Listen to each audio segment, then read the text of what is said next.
And, you know, everybody says, oh, Joe, follow the money. Well, you know, I followed the insurance money. It went to Larry Silverstein. How come he's not in jail? And how come he wasn't at work that Monday morning, right? How come he wasn't in his office? Oh, a dermatologist appointment? He doesn't look like he goes to the dermatologist.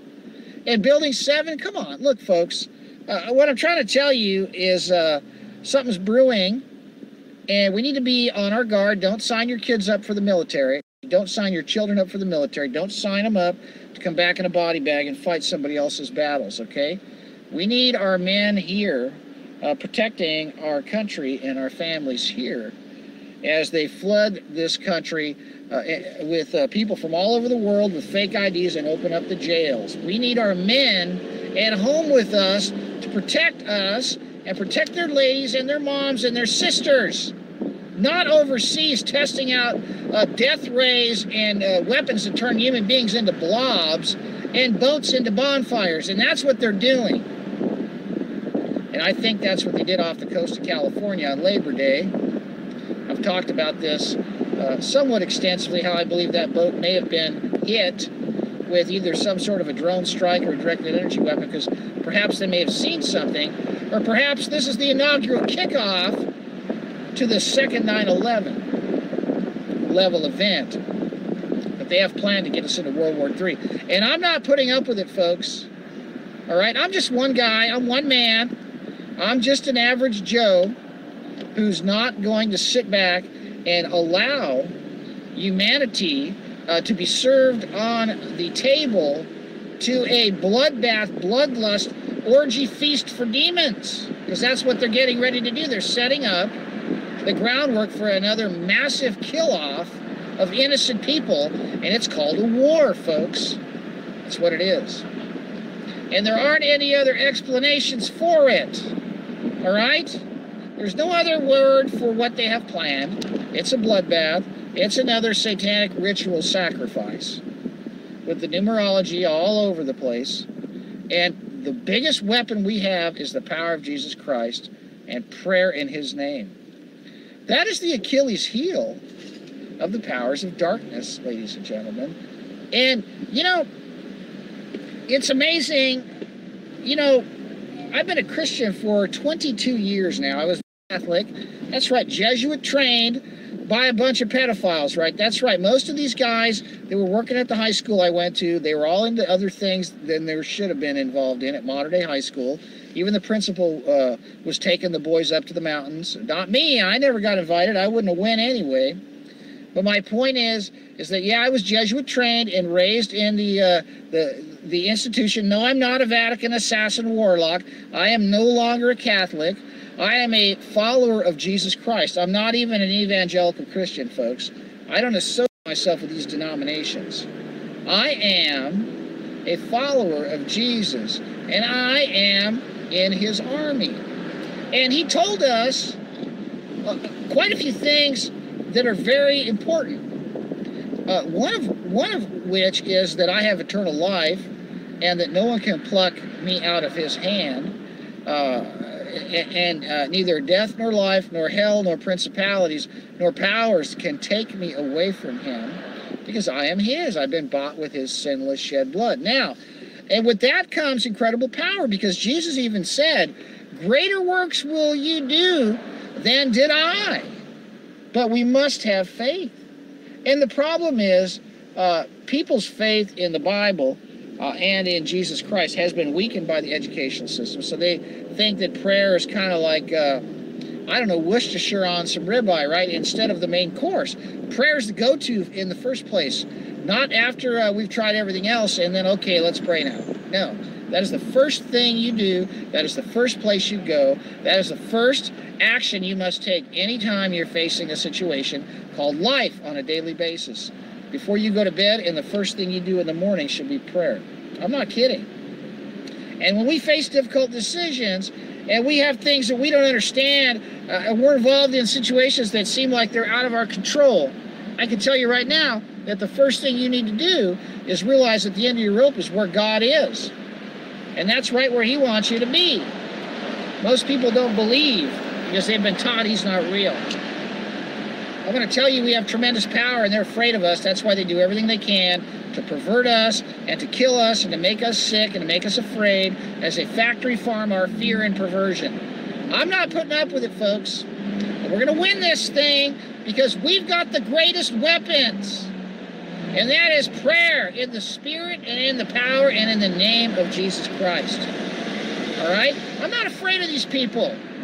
They're the ones that are afraid of us. Why do you think they're trying to build prisons for us and surveil everything we say and do and type and text and Snapchat and Facebook and YouTube and whatever? Why is it that they're building these massive data centers that are 100 stories underground full of computers? Each floor is the size of a football field with 1,000 miles of Cat 5 cable in them, hooking everything up to hard drives or whatever. They're afraid of us. And they don't want us to know God, because the minute we do, we realize how much power we have, and then we're not afraid anymore. But they all want us sucking our thumb, sitting in front of a satanic black scrying mirror, psychotronic electronic Ouija board called a television. You know, eating a bunch of deep fried crap that's been soaked in dimethyl siloxane sludge and fortified with brominated vegetable oil and monosodium glutamate and disodium guanylate and high fructose corn syrup and Blue Lake 50 and all the rest of the garbage. Because they're deathly afraid of us, and they're afraid of our collective power. That's why they herd us into these cities and treat us like cattle, and on paper treat us like chaps and property, right? Wrong. You see, folks, I don't know if you realize this, but I have 75,000 miles of circulatory system in my body. Did you know that? And did you want to know something else? So do you.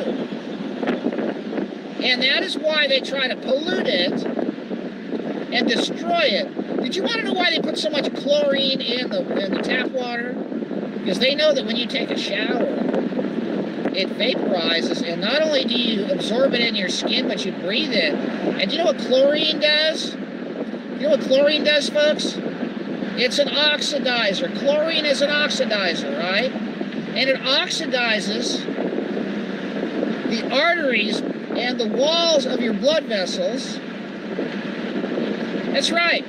And as it does that, it pits them, and then your body sends cholesterol to patch it. Did you know that? Did you know what else contributes to those packs that plug up your arteries? You know that magnificent circulatory system you have? Remember those trans fats? You know the hydrogenation process that Procter & Gamble patented 70 years ago?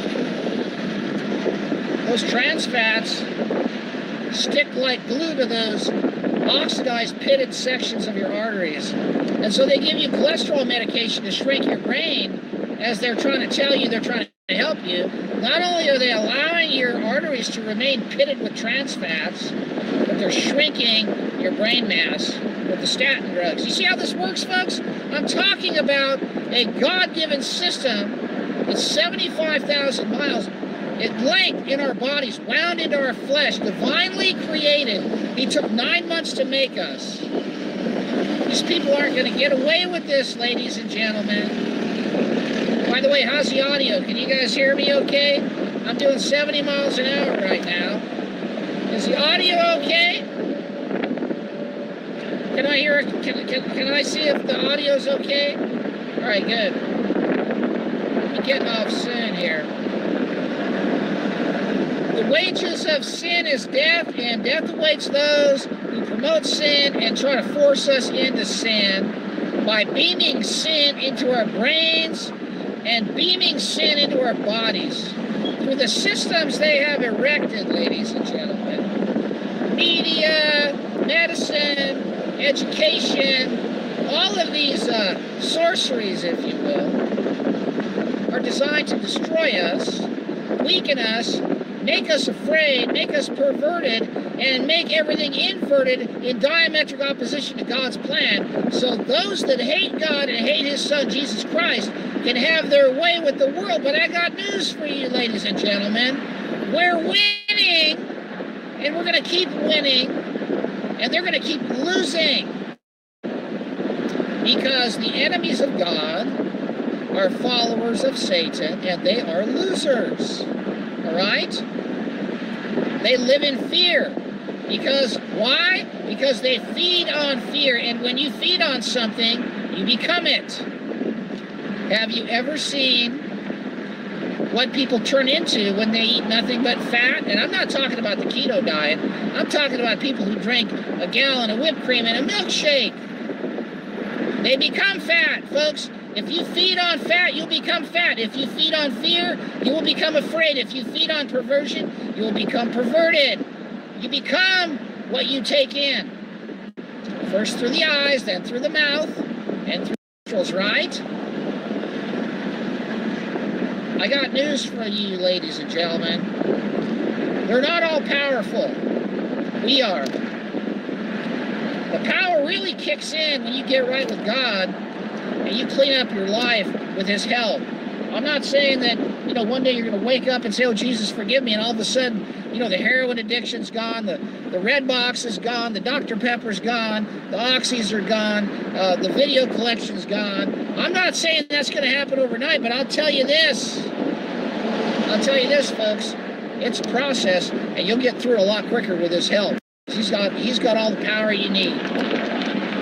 And they want us on pills and porn and cheeseburgers, so we feel guilty, and we have ruined marriages and families, so we don't fight, so we're not effective. That's the plan, and that's why everything is all jacked up and designed to screw us. Everything they tell you is good for us is bad, folks. Now they're telling us that we should wear sunglasses all the time, all right? Now they're saying that we need sunglasses all the time, right? And nothing could be further from the truth. Now they tell us we need these cholesterol pills because the cholesterol is dangerous. No, the cholesterol is something that your body makes. And to be honest with you, well, I wish you could see the sun setting behind me. It's quite a sight.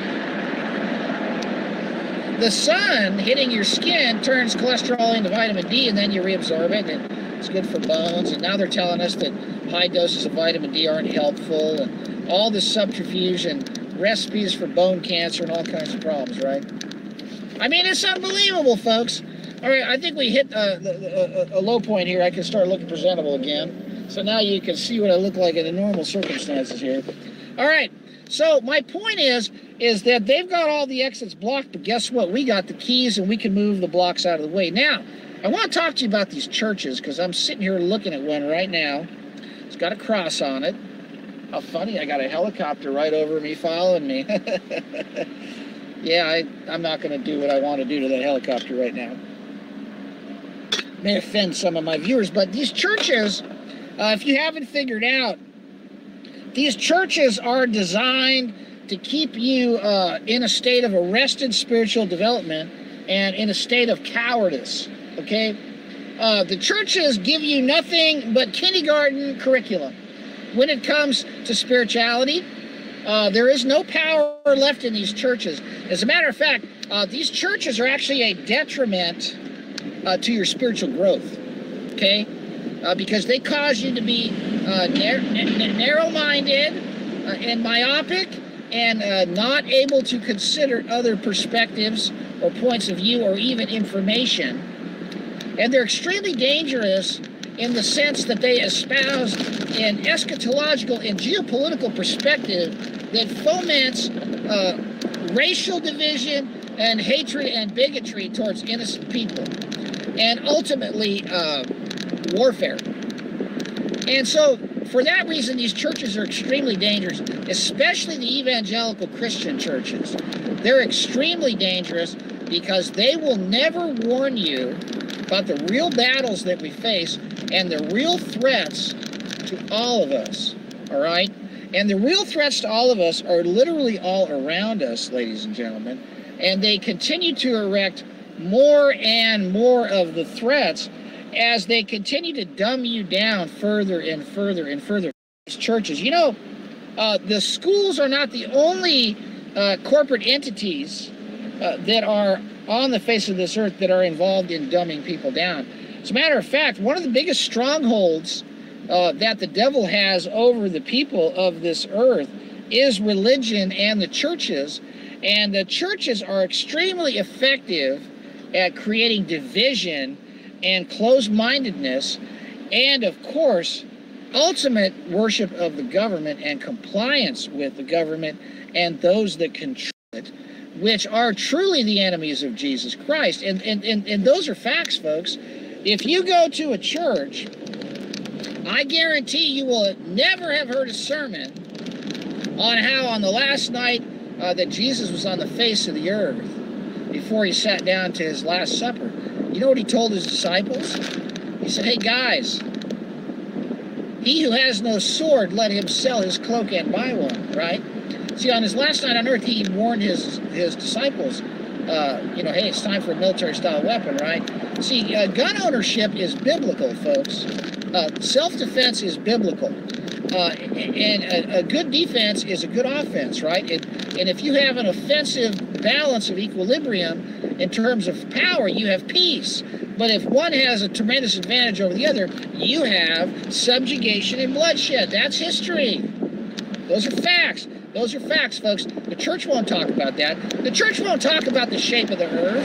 The church won't talk about how that NASA's a fraud and that, the government and the media is breaking the legs of the Bible with the Darwinian evolution model and getting everybody to think that we're on some spinning ball that coalesced out of an explosion of nothingness into all of this, and how somehow your body self-conglomerated into an intricate system of organs and subcellular components and 75,000 miles of circulatory system and a lymphatic system that they don't even talk about in medical school.